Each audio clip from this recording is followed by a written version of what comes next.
അലൈക്കും വറഹ്മത്തുള്ളാഹി. പ്രിയപ്പെട്ട സുഹൃത്തുക്കളെ, പഴയ കാലത്തുള്ള ഉസ്താദുമാർ ക്യാമറയെ അല്ലെങ്കിൽ വീഡിയോ എടുക്കുന്നതിനൊക്കെ എതിർത്തിരുന്ന ഒരുപാട് ഉസ്താദുമാരുണ്ടായിരുന്നു.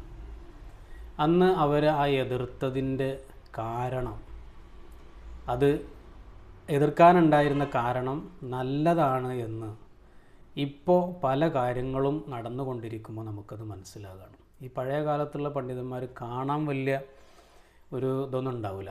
ചിലപ്പോൾ നമ്മളിപ്പോൾ ഇന്നത്തെ ഉസ്താദന്മാരെ കാണുന്നത് പോലെ വലിയ ഗെറ്റപ്പൊന്നും ഉണ്ടാവില്ല. പക്ഷേ അവർക്ക് ദീർഘവീക്ഷണമുള്ള ആൾക്കാരാണ്.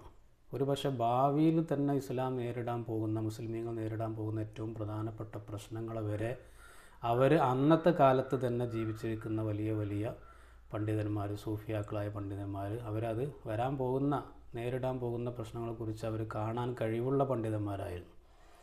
പക്ഷെ അന്ന് അവരത് കണ്ടതുകൊണ്ടായിരിക്കാം ഇന്ന് ഈ ക്യാമറ കൊണ്ടും വീഡിയോ കൊണ്ടും ഒരുപാട് ബുദ്ധിമുട്ടുകൾ ഇസ്ലാമിനെതിരെ വരുന്നുണ്ട്. ഇസ്ലാമിനെതിരെ ആക്ഷേപങ്ങളും വിമർശനങ്ങളും പഴയ കാലം മുതൽക്ക് തന്നെ ഉണ്ട്, അത് വേറെ വിഷയം. പക്ഷേ ഇപ്പോൾ ഇങ്ങനെ കൂടുതലാകാൻ, ഈ ആവശ്യമില്ലാത്ത വീഡിയോകൾ അവിടെയും ഇവിടെയും കട്ട് ചെയ്തിട്ട് അത് പ്രചരിപ്പിക്കാനും, അത് മറ്റുള്ള ആളുകൾക്ക് ഇപ്പോൾ ഈ പറയപ്പെട്ട യുക്തിവാദികളും നിരീശ്വരവാദികളും വഹാബികളൊക്കെ എടുത്ത് പ്രചരിപ്പിക്കുന്നതിൻ്റെയൊക്കെ പിന്നിൽ ഈ ആവശ്യമില്ലാത്ത എല്ലാ പരിപാടികളും വീഡിയോ എടുക്കുകയും പ്രത്യേകിച്ച് ഈ ലൈവ് ചെയ്യുക എന്നുള്ളത്. ഇപ്പോൾ ഒരു 100 ആളുകളെ കാണിക്കേണ്ട ഒരു പരിപാടി, ഈ പരിപാടി പോലും ആദ്യം മുതൽ അവസാനം വരെ ലൈവ് ഇടണം. ഈ ലൈവ് തുടങ്ങിയത് എന്നാണോ, നമ്മൾ ഈ ഇസ്ലാമികപരമായ പല പരിപാടികളും മുസ്ലിമീങ്ങൾ അവരുടെ പരിപാടികൾ മുഴുവനും ലൈവ് എന്നാണോ ലൈവായിട്ട് നാട്ടുകാരെ മുഴുവൻ കാണിക്കാൻ തുടങ്ങിയത്, അന്ന് തുടങ്ങിയതാണ് ഈ പ്രചരണങ്ങൾ. എങ്ങനത്തെ കുപ്രചരണങ്ങൾ.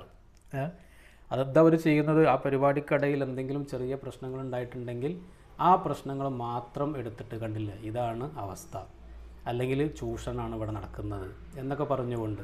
അപ്പോൾ എല്ലാവരെയും ഇത് കാണിക്കേണ്ട കാര്യമില്ല. പക്ഷേ എല്ലാവരും ലൈവ് നടത്തുന്നുണ്ട്, എല്ലാ പരിപാടികളും നടത്തുന്നപ്പോൾ നമ്മളും ലൈവ് നടത്തുകയാണ്. പക്ഷേ ആ ലൈവ് കൊണ്ട് എന്താണ് കുറഞ്ഞ നേട്ടമാണുള്ളത്? വിദേശത്തുള്ള ആളുകൾക്ക് ആ പരിപാടിയൊക്കെ ഒന്ന് കാണാം എന്നുള്ള ഒരൊറ്റ ഉപയോഗം ഒഴിച്ച് അതുകൊണ്ട് വലിയ പ്രശ്നമാണ് വരാൻ പോകുന്നത്. അതൊക്കെ മുന്നിൽ കണ്ടുകൊണ്ടാണ് അന്നത്തെ പണ്ഡിതന്മാർ ഇത് നമുക്ക് വേണ്ട, അല്ലെങ്കിൽ ഇത് തെറ്റാണ്, അല്ലെങ്കിൽ ഇത് ഹറാമാണ് എന്നൊക്കെ പറഞ്ഞുകൊണ്ട് അതിനെ നിരുത്സാഹപ്പെടുത്തിയതിൻ്റെ കാരണം അതാണ് എന്നാണ് ഞാൻ പറഞ്ഞു കൊണ്ടുവരുന്നത്.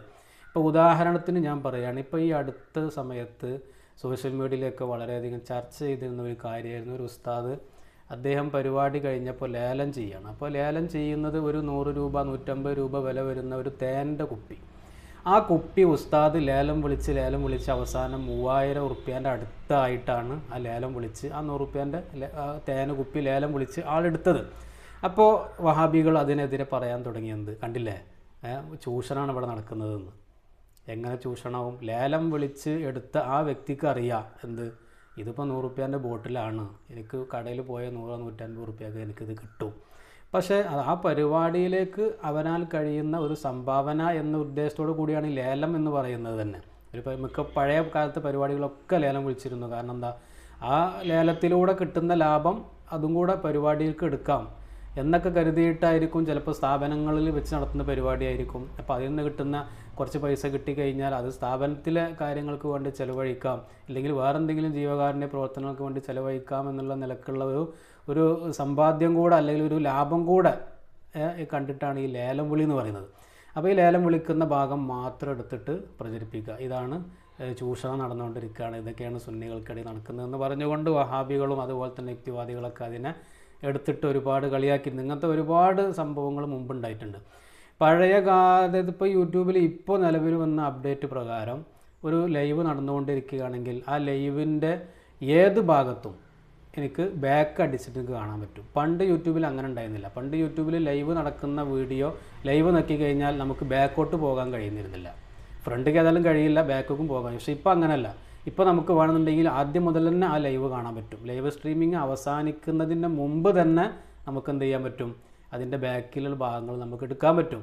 അപ്പോൾ ഒരാൾ ലൈവ് കണ്ടുകൊണ്ടിരിക്കുന്നതിനിടയ്ക്ക് എന്തെങ്കിലും ആ പരിപാടിയിൽ എന്തെങ്കിലും ഒരു പ്രശ്നം വന്നു കഴിഞ്ഞാൽ അയാൾക്കത് എടുക്കണം, ആ വീഡിയോ എടുക്കണം, ആ ഭാഗം മാത്രം കിട്ടണം എന്നുണ്ടെങ്കിൽ ബാക്ക് അടിച്ച് ഫോണിൽ സ്ക്രീൻ റെക്കോർഡ് ചെയ്താൽ ആ വീഡിയോ എടുക്കാൻ കഴിയും. അപ്പോൾ നമ്മൾ ഡിലീറ്റ് ചെയ്യാണ്. ഉദാഹരണത്തിന് ഒരു ലൈവ് സ്ട്രീമിങ്, ആ ലൈവ് സ്ട്രീമിങ്ങിനടുക്ക് പരിപാടിയിൽ എന്തെങ്കിലും പ്രശ്നങ്ങൾ സംഭവിച്ചാൽ നമുക്ക് വേണമെന്നുണ്ടെങ്കിൽ ആ ഡിലീറ്റ് ചെയ്യുക ആ വീഡിയോ സ്ട്രീമിങ് കഴിഞ്ഞതിന് ശേഷം. പക്ഷേ ഇപ്പോൾ ഡിലീറ്റ് ചെയ്താൽ പോലും അത് ഡൗൺലോഡ് ചെയ്യാനും ആ ദൃശ്യങ്ങൾ മാത്രം നമ്മുടെ ഫോണിലേക്ക് സേവ് ചെയ്യാനും പറ്റും എന്നാണ് ഞാൻ പറഞ്ഞുകൊണ്ട് വരുന്നത്. അപ്പോൾ ആർക്കും വളരെ സിമ്പിളായിട്ട് ആ പ്രശ്നങ്ങളുള്ള ഭാഗം മാത്രം എടുക്കാൻ പറ്റും. അങ്ങനെ ഒരുപാട് വീഡിയോകൾ പ്രചരിച്ചു കൊണ്ടിരിക്കുന്നുണ്ട്. ഇതിനൊക്കെ മറുപടി പറയാമെന്ന് പറഞ്ഞു കഴിഞ്ഞാൽ, ഇപ്പോൾ നേരത്തെ ഞാൻ പറഞ്ഞല്ലോ ആ തേന് കുപ്പി വിറ്റ സംഭവം. അപ്പോൾ ആ തേന് വാങ്ങിയ ആൾക്കും പ്രശ്നമില്ല, അത് വിറ്റ ആൾക്കും പ്രശ്നമില്ല. അവിടെ ആ പരിപാടിയിൽ കൂടിയ ആർക്കും അതുകൊണ്ട് പ്രശ്നമില്ല. പ്രശ്നം മുഴുവൻ ആളുകൾക്കാണ്. ഇതിലെന്തെങ്കിലും ഒരു പോരായ്മ കണ്ടെത്താൻ ശ്രമിക്കുന്ന യുക്തിവാദികളും അല്ലെങ്കിൽ വഹാബികൾക്കൊക്കെയാണ് ഇതിൽ വലിയ ചൂഷണമായിട്ട് തോന്നിയത്. അവിടെ ചൂഷണം നടന്നിട്ടില്ല. വാങ്ങിയ ആൾക്കും പ്രശ്നമില്ല, കൊടുത്ത ആൾക്കും പ്രശ്നമില്ല. കാരണം അയാൾ ആ പൈസക്ക് വാങ്ങാൻ തയ്യാറായതുകൊണ്ടാണ് ആ പൈസ അയാൾ വിളിച്ചത്. വെറുതെ ആൾക്കും കൂടെ കൊണ്ടേ കൊടുക്കില്ല, നിങ്ങൾ വാങ്ങിക്കോളി 3000 തരികയെന്ന് ആരോടും പറയില്ല. സദസ്സിലൊരു സാധനം വെച്ച് കഴിഞ്ഞാൽ ആരാണോ വില പറയുന്നത് ആ വിലക്ക് അയാൾക്ക് എടുക്കാം. അതാണ് ലേലം എന്ന് പറയുന്നത്. അപ്പോൾ വാങ്ങിയ ആൾക്ക് പ്രശ്നമില്ല, അയാൾക്ക് അത്രയും പൈസ കൊടുക്കാൻ പ്രശ്നമില്ലാത്തത് കൊണ്ടാണ് അയാൾ അത്രയും വലിയ തുക പറഞ്ഞത്. ഇല്ലാന്നുണ്ടെങ്കിൽ അയാൾക്ക് വിളിക്കേണ്ട കാര്യമില്ല. അപ്പോൾ ഞാൻ പറഞ്ഞുകൊണ്ട് വരുന്നത്, ഇതുപോലെ 10 ആളുകൾ മാത്രം കാണേണ്ട കാര്യത്തെ ലോകൊട്ടാകെ മുഴുവൻ കാണിച്ചിട്ട് നമുക്ക് ഇതുകൊണ്ട് പല പ്രശ്നങ്ങളും നേരിടേണ്ടി വരികയാണ്. അപ്പോൾ ഇത്തരം എല്ലാ പരിപാടികൾക്കും ലൈവ് കാണിക്കുന്നതിനോട് വ്യക്തിപരമായിട്ട് എനിക്ക് താല്പര്യമില്ല.